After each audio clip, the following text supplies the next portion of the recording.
Hey everybody, it's Ryan from Pie Records, and I'm here with the Wet Ones. How are you guys? Hey, we're doing well. How are you? Good, good. Let's start off by introducing yourselves and what instruments you play in the band. I'm Amy and I play bass. I'm John. I play guitar, and our drummer Alex is in New Mexico right now, but he's Alex and he plays drums. Okay. Well, it's good to have you here. I've been listening. I want to say at least 5 times I listened to the record, the soundtrack.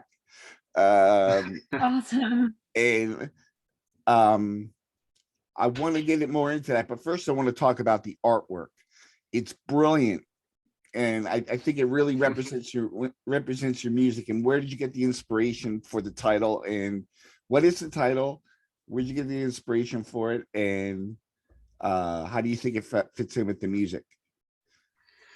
Yeah, The Monster of Jungle Island is the name of the movie and the record. And yeah, the inspiration just came from old monster movies that we love, and we were trying to think of what the island should be. I think we had Blood Island to begin with, or like Creature maybe Island. Monster Island, the creature of Monster Island. So we just played around a lot with that. And yeah, for the imagery, we wanted it just to look like an old kind of mid 50s, early 60s monster movie poster. So we had Alison Cote. I don't know if I'm pronouncing her last name right. Might be Cote. But she's done some of the covers for like some of the high tide bands we like, including like Bloodshot Bill's surf EP that he put out there. So we just really liked her style and reached out to her, and she was up for it, and she knocked it out of the park. Yeah. So good. I think we gave her like a couple ideas like of what we were looking for, and she just like totally got the vibe and got the idea we were looking to capture, and just exceeded expectations significantly. Yeah, I would say so. Are you guys friends with High Tide, or do you put out your own music? We put out our own music, but we have gone to the High Tide Summer Holiday Festival before, which is just like the most fun festival we've ever been to. Yeah. And we love like all the bands that they put out. So yeah. Awesome. So tell me have about our room booked for. Okay, I'm sorry. I was going to say we have our room booked for this summer, so hoping we can make it. I hope I can make it too. That would be my first time. Oh, nice. Oh, cool. Yeah, you got to go. It's awesome. It's the best. So tell me a little bit about the soundtrack, the 7-song album I listened to sounds like a soundtrack. So it's very cinematic, but tell me about the movie that went behind it. Well, John and I have always wanted to make a like horror movie. So we kind of just came up with this idea. We thought, what if we came up with a soundtrack and just made a movie and just went for it. So yeah, we took our influences from all the 50s and 60s B horror movies, and we went to this island that we really like to go camping on called Burton Island in Vermont. And it's such a beautiful place. We just figured it would be a great setting, and it really proved to be so. And we filmed it all basically in a day. Oh, wow. And yeah, yeah. But do we film first or do the soundtrack first? Oh, that's a good I can't remember. I think we recorded the soundtrack after. We had the songs written. Yeah, we kind of knew what they were going to be. Yeah, we had some songs in mind for like where they would go, but it really wasn't like until we were editing and putting it all together that we really figured like, oh, like Jungle Gym would be really great in this part. And yeah. The island that we go to is Vermont, but it has really tropical vibes. It's like just this old second growth forest in the middle of Lake Champlain. It's got all these like tropical looking trees like sumac trees that have these red cones that look like, you know, nothing else you see in like and like palm fronds kind of. So yeah, and like you just hear the lapping waves and just feels like, you know, some tropical island. So it was perfect setting for our monster or jungle island. What is I know it's a B horror movie. A lot of the undertones are very creepy. What is the premise of the movie? Oh man, I think it's fear of the other, sort of. I think it was the working idea. Like you're supposed to be afraid of. Amy plays the hunter, and Alex, our drummer, plays, you know, this ideal nature boy who lives on the island in this perfect Eden kind of landscape. He thinks he's alone on the island. But then when the hunter shows up, he's afraid of the hunter, but really the hunter is there to protect him from the monster who was already there all along. A big twist. I'm sure you could draw, you know, political comparisons or whatnot if you wanted to, but it was really just a simple, fun, stupid monster movie idea. Yeah, and then spoiler alert, if you haven't seen it, at the end I'll decide to form a band together. So Awesome. And that's why the monster's on the cover playing, right? Yes, yeah. So yeah, it was super fun to do. What was your inspiration to make a movie? I know a lot of soundtracks or surf music in general is very cinematic, but what inspired you to make the movie? Like what made you take it from being a band to, okay, let's do this whole production? You make it sound simple, but to an outsider, that's a huge undertaking, you know, and you guys did it. You made a movie and you made a soundtrack. You did it all yourselves. I've always loved just like the process of editing film or digital film and just making movies and coming up with ideas and putting things together. So like even in high school with my band, like we made a mini documentary of us like recording a record, and like Amy said, we always wanted to make some sort of movie. So and yeah, this was it. There's a movie Beach Girls and the Monster. I don't know if you've ever seen that, but a classic B horror movies. Frank Sinatra Jr. does the soundtrack, schlocky, kind of surfy soundtrack. But that, like, I think that was the idea of like, oh, we should make our own version of this. Like, obviously a lot shorter and not as good. But just like no speaking parts, just the soundtrack. Yeah, and it was so super fun to do. I think the editing took a lot longer than the filming did. We shot hours and hours and hours throughout the whole weekend or the day that we filmed it, and then took like a couple of months to edit, I think. Yeah. But we storyboarded everything out ahead of time, so really? Like we were able to shoot really quickly. So we like made all the costumes ourselves, and then we knew like exactly what shots we wanted to get. So like day one, we just went in, and it was exhausting, honestly. It took, like, we started early in the morning and went as late as we could, and then the next day we just shot B-roll. But it was nice to be that organized ahead of time. I'm glad we did that because it made the filming process go a lot faster and allowed us to be able to do it so fast. It was interesting to see how exact like our original sketches of our ideas came to fruition. Like I drew a little cartoony monster head like a year earlier before we started making it, and like the paper mache head that we made was it looked exactly like that. And like we drew Amy's outfit and it looked exactly like that. And we just gave Alex a pair of shorts so he could just run around and show off his tats.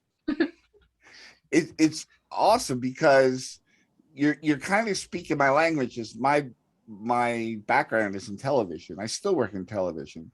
So cool. So you're using words like B-roll and storyboarding, and I'm like, yeah, I totally get all this as far as the process. Are you guys, is that your background in film and video? We both kind of have an arts background. So yeah, I mean, I did a little bit of film stuff in college, but not really. Not much. Mostly just a hobby. Film buffs for sure, but Yeah. not in our like professional lives. We're both in like communications and marketing for professional stuff. But like part of that, I do a lot of video editing and stuff as part of that, but Yeah. not as fun as making a monster movie. When you use those skills, the marketing skills, that is a great asset to a band, I would say. I mean, Yeah. a recipe for success. Yeah, we should be a lot better at it with our band than we are, but because we do it all day for work, when we don't feel like promoting ourselves so much on social media. And Yeah, it's a lot harder to promote yourself than it is. Yeah, I know. sometimes. It's hard to put yourself out there. Yeah. Yeah. So I you want got to be to. really consistent with it too. Yeah, you do, and that's unfortunate because if you don't post like something every day, it's kind of like people move on. Right. It's hard. That's one thing I found as far as posting. The more I post, the more people watch. It's weird. So it's a weird algorithm to Yeah. use. But Yeah, and they're always changing too. yeah, So it's hard to keep up with it. yeah. So I want to switch over now to first before we switch, I want to tell people where they can find the movie. Well, how can they watch it? Nice. It's on YouTube. So, I mean, probably the easiest way to get to it is just go to our website, which is thewetones.surf. And then there's like a button on the homepage that will just link you right to it. And It's Awesome. also in our Instagram profile, which is thewetones_VT. Right, you guys are from Vermont. Yeah. So like I said before, you guys are linked to our YouTube page. Anybody watching this interview can go down after the interview and go view their YouTube channel and find out more about the band as far as the music is concerned, which is what I want to talk about now. What are some of your influences in the surf genre? That I mean, I listen to it and it sounds very authentic. So it seems like a labor of love. I know I've said that a couple of times in other interviews, but you have a really natural ability for it. Thank you. Thanks. Yeah, it just really came together when the three of us just plugged in for the first time. All those songs just kind of poured out. Like it's not like one of us had written them and brought it to this band or anything. It's just like we just started playing together and they like, knocking them out one by one. But as far as influences go, Amy and I have always loved the Ghastly Ones. They've been probably the first like surf band that we were like really obsessed with. Mm-hmm. Though there's a local band in Burlington that's kind of like the surf legends of Burlington, Vermont, Barbacoa. They've been around since the 90s, maybe even earlier. But they play all the time. They're still together. And they're just so good. And I just remember like 10 or so years ago, more than that, just like seeing them in a bar, not really knowing much about surf, like knowing, Dick Dale and that, the general stuff. But just like being just falling in love with that sound and that, chasing that wave ever since. But I mean, other folks were influenced by the Lively Ones, of course. We borrow our name from them. Absolutely love their stuff. The Neanderthals, Blue Street Jackets. Yeah, we saw the Neanderthals at the High Tide summer thing. That was one of the best shows I've ever seen. So cool. Oh, really? So awesome. Yeah, without a doubt. Yeah, that was insane. So what one thing that stuck out to me about your music is that you, maybe unconsciously or subconsciously, that you use a wide variety of surf techniques in your music. It's not an album that goes the same all the way through. It's got a wide variety of styles, technique. I mean, would you like to talk about that?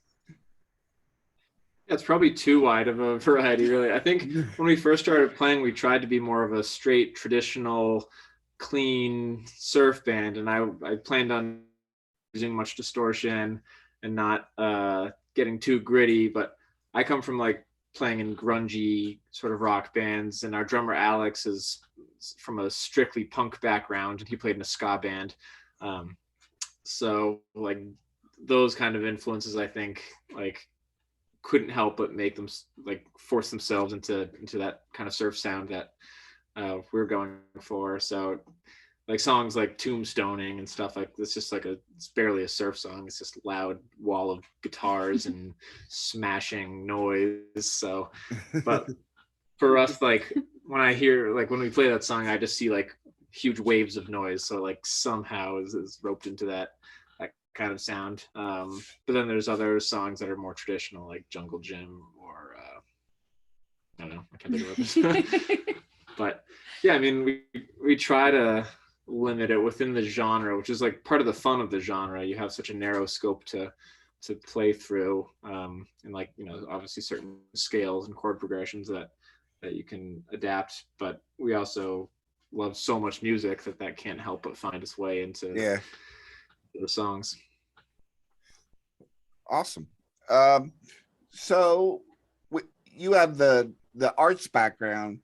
You edit and shot your own movie. When it comes to recording, I can only guess that you recorded it yourselves and put it out yourselves. That's where our talent stops. Yeah, we did not record it ourselves. No. Our first album we recorded with Uriah Hackney, who plays in Rough Francis. And The Armed. Yeah, and The Armed. And then our second album we recorded with Ryan Cohen, who has a studio in Vermont called Robot Dog Studio. Awesome. What was that? Both of those guys are so fun to work with. What was that like for you? Super fun. Yeah, super fun. I love being in the studio. Yeah, I mean, both of them went really fast. Like I think we recorded both of them in like a day and a half, maybe. Yeah. Both albums. Yeah, we just kind of like busted through them, and yeah, super fun. Awesome. Very happy with the way that both albums came out.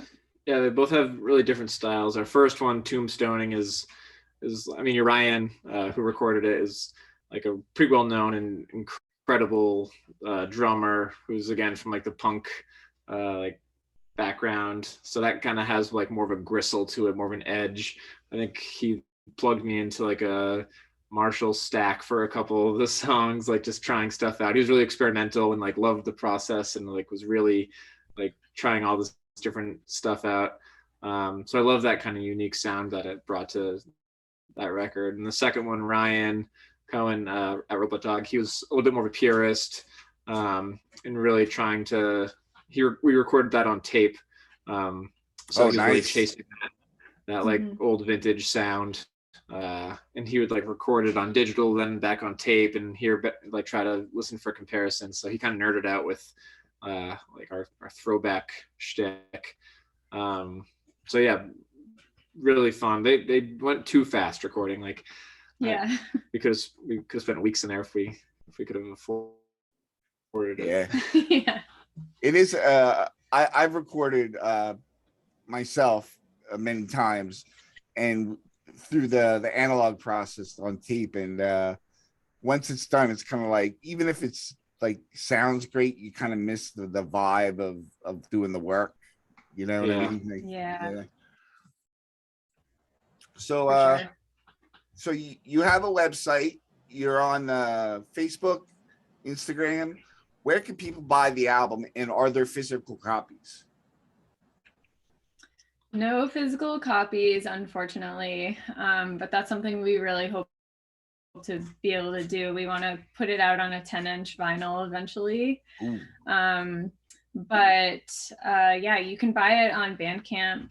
We're on there, and that's also linked through our website as well. So our website has everything, has, you know, all of our links there. It's the easiest way to get to everything. TheWetOnes.surf. I have a question. How did you get the .surf on there?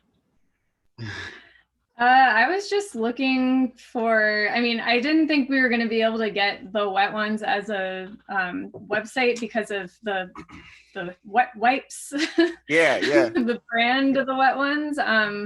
But then I was going to buy a domain name, and you can get like .pizza, .shopping, .xyz, Really? .band, like literally, yeah, like whatever you want. There were like hundreds of options. So I was like, oh, .surf, like perfect. Oh, that's so awesome. I know it was doable. Yeah. Well, that's a tidbit that I know a lot of our listeners, if not all of them, didn't know that, and I think that's great. That should be a thing. Yeah. Go buy a domain name. It can be literally whatever literally. Awesome. Well, is there anything you'd like to talk about that I haven't mentioned that you would like our listeners, people that are fans of surf and B movies, would you like to say anything to wrap things up? I don't know. If you're in the area, we're playing the Waking Windows Festival in May. It's a festival that our friends put on in Winooski, Vermont, right outside of Burlington. Super fun. It's always like kind of the first nice weather weekend of spring, summer. It's always like hundreds of bands, local and well-known, that come and play this really small city. It's a really fun festival. It's the first time, our first show was at the festival 2 or 3 years ago. So yeah, this year is a little bit smaller scaled because of obvious reasons, but huge bands are playing, like Japanese Breakfast, Dinosaur Jr. Oh wow! Yeah, Habibi. Yeah. Do you know really cool bands? One of my favorite music videos is the one where Jay Mascis is riding a bike and skateboarding. It's all them just like riding the whole time. Yeah, and it's awesome. One of the newer records, I think. But yeah, that's a good. He's the best. Yeah, we're both big Dinosaur Jr. fans, and yeah, that's why I played Jazz Master early, even though it lends itself to surf. Jay is definitely why I picked up that guitar. But yeah, we're playing that festival. Unfortunately, I don't think Alex is going to make it. Our drummer, he's been in New Mexico for a while, so he's supposed to come back this summer. But we're gonna have a fill-in for that show. But yeah, really looking forward to it. We haven't been playing much, obviously. We played, was the last show? Well, we played New York City in October, which was really fun. I was glad we got to get that in before the Omicron stuff. At Unsteady Freddy's Surf Shindig and at Auto Shrunken Head. But we did play one really interesting COVID show behind a glass window. So like the audience was all outside. It was in like a dance studio. Oh wow! And we were playing the window, and then everyone just stood outside. So it was like super safe. So that was fun. But yeah, it'll be fun to be able to play when things are open again and get back out there. Yeah. Well, I want to thank you so much, guys, for doing this. I got to say, I really enjoyed listening to your music this past week and getting familiar with it. And when I read that it was a soundtrack, I said, oh, well, there's going to be plenty to talk about because that's just too cool. So I applaud you for all your hard work and just thank you for your time tonight.